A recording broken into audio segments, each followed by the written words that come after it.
ছোট্ট বন্ধুরা, কেমন আছো?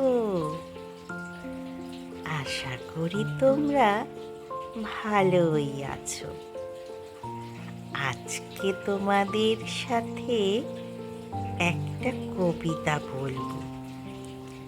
আমি বলবো, তোমরা শিখবে। কেমন? আজকে যে কবিতাটা বলবো সেটা সুকুমার রায়ের লেখা আবোল তাবোল বই থেকে।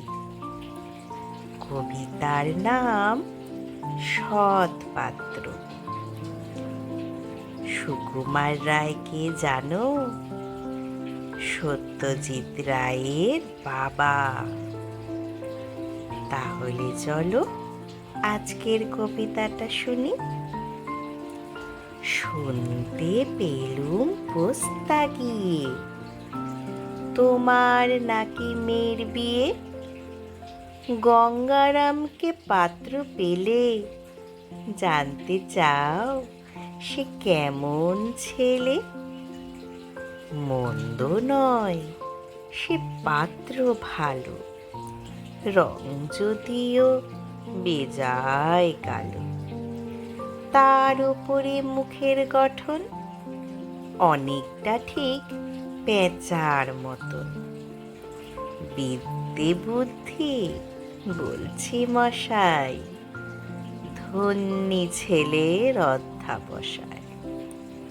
19টি বার ম্যাট্রিকে সে ঘায়েল হয়ে থামল শেষে।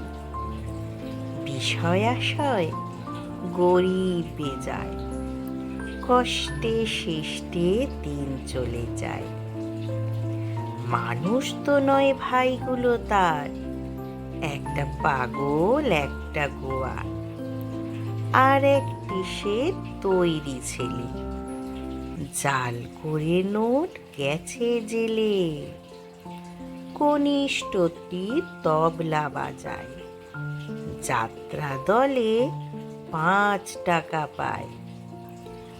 গঙ্গারাম তো কেবল ভোগে, পিলের জ্বর আর পাণ্ডু রোগে।